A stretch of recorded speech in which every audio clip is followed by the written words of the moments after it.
اعوذ باللہ من الشیطان الرجیم بسم اللہ الرحمن الرحیم رب اشرح لی صدری ویسر لی امری واحلل عقدۃ من لسانی یفقہوا قولی رب زدنی علما۔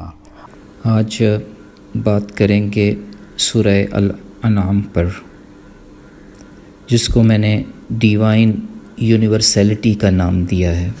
165 آیات اور 20 رکوع پر مشتمل ہے، مکی صورت ہے۔ ہجرت سے کچھ عرصہ پہلے رات کے وقت پوری کی پوری صورت نازل ہوئی۔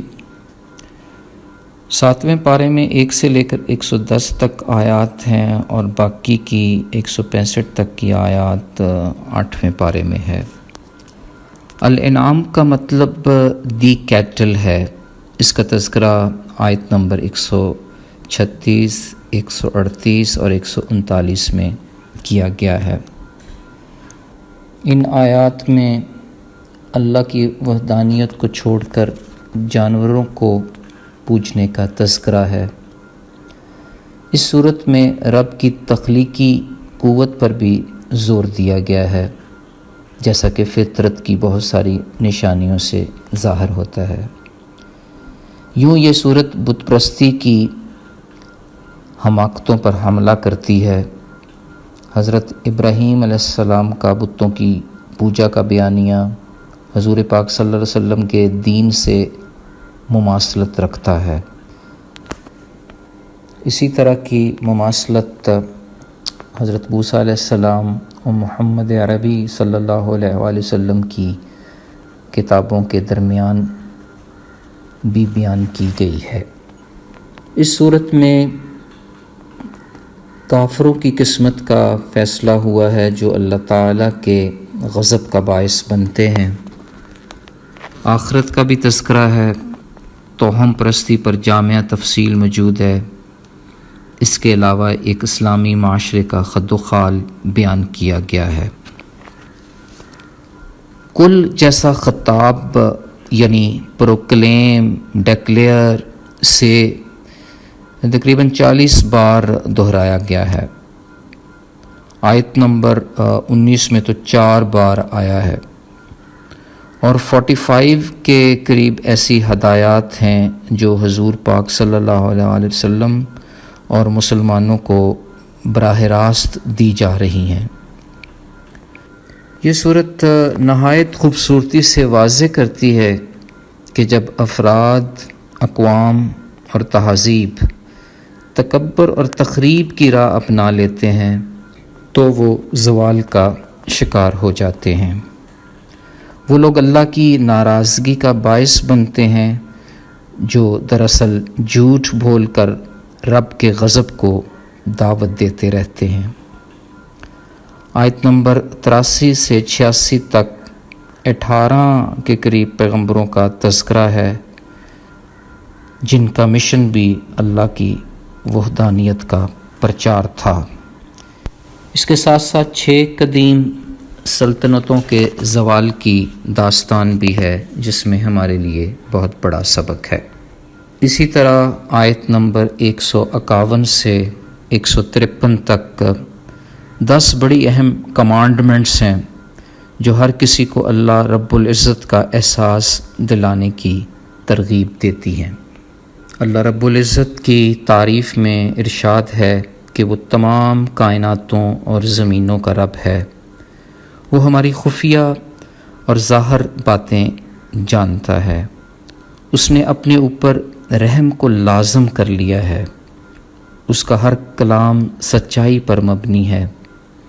وہ جس کو چاہتا ہے سیدھا راستہ دکھا دیتا ہے۔ زمین و آسمان کا خدا ایک ہی ہے، دونوں پہ اسی کا حکم چلتا ہے۔ کیا ہی خوبصورت انداز ہے سوال کرنے کا۔ ان سے پوچھو، زمین و آسمان میں جو کچھ ہے کس کا ہے؟ کہہ دو اللہ ہی کا ہے۔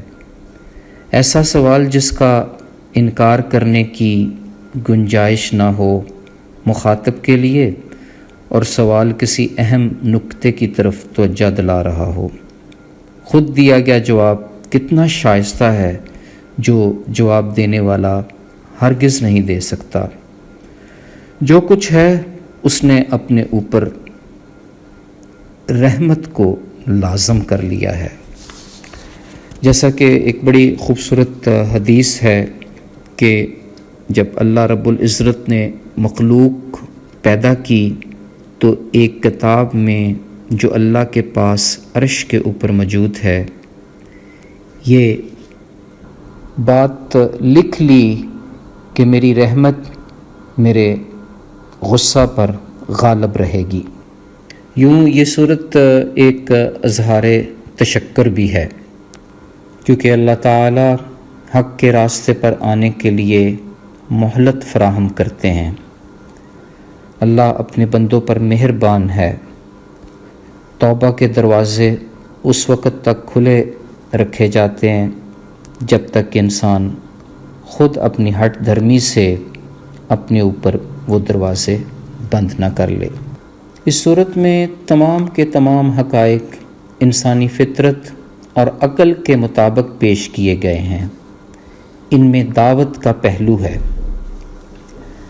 اس کا موضوع قریش کے لیے توحید رسالت اور معاذ حقیقت کی وضاحت ہے کہ کسی قوم کے اندر رسول صلی اللہ علیہ وسلم کی بعثت کے کیا مقاصد ہوتے ہیں۔ جو نبی کو جھٹلاتا ہے وہ در حقیقت آیات الہی کا انکار کر رہا ہوتا ہے۔ اللہ تعالیٰ کس شاندار انداز سے ہمیں کنونس کرنے کی کوشش کر رہے ہیں، جس میں تمثیلیں ہیں، لطیف انداز بھی ہے اور تنبیہ بھی۔ اشارہ ہے اس بات کا کہ اگر وہ سب کچھ جو رب نے دیا ہے چھین لیا جائے تو پھر انسان کیا کر سکتا ہے۔ ایسا خوبصورت انداز سوال ہے کہ جس کا جواب سوال کے اندر ہی موجود ہے، اگر انسان تھوڑا سا شعور رکھتا ہو۔ مثلا یہ کہ اگر انسان سے اس کی سماعت اور بصارت چھین لی جائے تو کون واپس کرے گا؟ پھر سوال کرنے کا ایک اور ہی انداز ہے جس میں نصیحت کا پہلو ہے۔ کیا تم غور نہیں کرتے؟ اندھے اور دیکھنے والے یکساں ہو جائیں گے۔ یہ صورت اس بات کو بھی کھول کر ہمارے سامنے رکھتی ہے کہ اللہ کے رسول صلی اللہ علیہ وآلہ وسلم اور ان کے صحابہ اکرام کو مذہبی جدوجہد میں مکہ کے بت پرستوں کا چیلنج تھا۔ بتوں کی اجرام فلکی کی اور جنوں تک کی پرستش کا کام عام تھا۔ انسانوں کی ایجاد کی ہوئی پریکٹسز بھی تھیں۔ تمام قسم کی بت پرستی کو ہمیشہ کے لیے ختم کر دیا، اور وہ خاص قسم کے مویشی جن کو کھانے سے روکا جاتا تھا ان کو حلال قرار دے دیا گیا، اور واضح کر دیا گیا کہ اللہ کے علاوہ کسی کو شریک مت ٹھہرائیں۔ والدین سے شفقت رکھیں، مفلسی کے اندیشے میں اولاد کو قتل نہیں کریں۔ اللہ ہی سب کو رزق فراہم کرتے ہیں۔ گناہوں سے اپنے آپ کو پاک رکھیں۔ ہم کسی جان پر اس کی استطاعت سے زیادہ بوجھ نہیں ڈالتے۔ دنیا تو محض ایک کھیل تماشا ہے۔ خدا دراصل لوگوں کو اختیارات دے کر ان کا امتحان لیتا ہے۔ اللہ تعالیٰ نے ہم میں سے کچھ پر شاید اس لیے فوقیت دی ہے کہ ہم اپنے حقوق اور ذرائع کا معیاری طریقے سے استعمال کریں۔ جس شخص کو اللہ ہدایت دینا چاہتا ہے اس کا سینہ کھول دیتا ہے۔ لوگوں کو اللہ تعالیٰ ہی صاحب اختیار و اقتدار بناتا ہے۔ نیند اور بیداری، زندگی اور موت خدا ہی دیتا ہے۔ تمام قوتیں رب کریم ہی کے پاس ہیں۔ دنیا اور آخرت کے عذاب سے توحید ہی بچاتی ہے۔ غیب جاننے والا صرف اللہ ہی ہے۔ اللہ کا علم ہر چیز کا احاطہ کیے ہوئے ہے۔ اللہ تعالیٰ ہی تمام آفات سے بچاتا ہے۔ اندھیرے اور اجالے کا خالق ہے۔ تمام چیزیں اللہ ہی کی پیدا کرتا ہے۔ کائنات کے ذرے ذرے کا کامل علم رب کو ہی ہے۔ اس کا یہ مفہوم بھی بنتا ہے کہ مائکرو اور میکرو ایلیمنٹس رب ہی کی مرضی سے مختلف فنکشنز ادا کر رہے ہیں۔ ان پر اور کسی کا علم اور کسی کی مرضی چل بھی نہیں سکتی۔ زمین سورج کے گرد گھوم رہی ہے، کیا کوئی اسے روک سکتا ہے؟ پتے آکسیجن خارج کرتے ہیں، کوئی ہے جو ان کو ایسا کرنے سے منع کر دے؟ یوں رب کی یونیورسیلٹی ہمیشہ سے ہے اور ہمیشہ رہے گی، اور یہ اس کی شاید یونیورسیلٹی کا ہی تقاضا ہے کہ نیکی کرنے پر ہمیں 10 گنا اجر ملتا ہے، مگر گناہ ایک ہی بار کاؤنٹ ہوتا ہے، اور اگر اس کے لیے بھی دعا مانگ لی جائے تو گناہ نیکیوں میں بدل جاتا ہے۔ اللہ کی رضا کو جیت لینا ہماری زندگی کا پھر اولین مقصد ہونا چاہیے۔ اس صورت کی ایک اور بھی منفرد شان ہے۔ تفسیر ابن کثیر میں درج ہے کہ حضور صلی اللہ علیہ وآلہ وسلم نے فرمایا، سورہ الانعام ایک ہی دفعہ رات کے وقت نازل ہوئی، جس کے ساتھ 70,000 فرشتے تعظیم و تکریم سے تسبیح کر رہے تھے۔ قرطبی نے اسی حدیث کو یوں بھی ایکسٹینڈ کیا ہے کہ آیت نمبر 59 کے ساتھ 12,000 فرشتے اترے۔ اس آیت کا ترجمہ یہ ہے، اللہ ہی کے پاس غیب کے خزانے ہیں، اس کے علاوہ انہیں کوئی نہیں جانتا، اور جو کچھ خشکی اور جو کچھ دریاؤں میں ہے وہ سب سے واقف ہے۔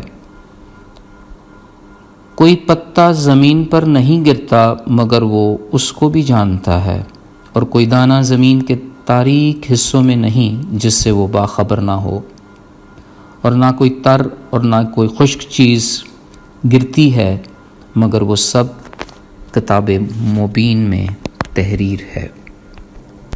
اور بخاری شریف کی ایک حدیث پڑھ کے تو دل باغ باغ ہو جاتا ہے۔ لکھا ہے کہ جو سورۃ الانعام پڑھتا ہے اس پر رحمت ہو، کیونکہ 70,000 فرشتے ہر آیت پر دن رات اس شخص کی بخشش کی دعا کرتے ہیں۔ آئیں ہم سب اس خوش نصیبی پر اللہ کے آگے سجدہ ریز ہو جائیں۔ فی امان اللہ، اللہ حافظ۔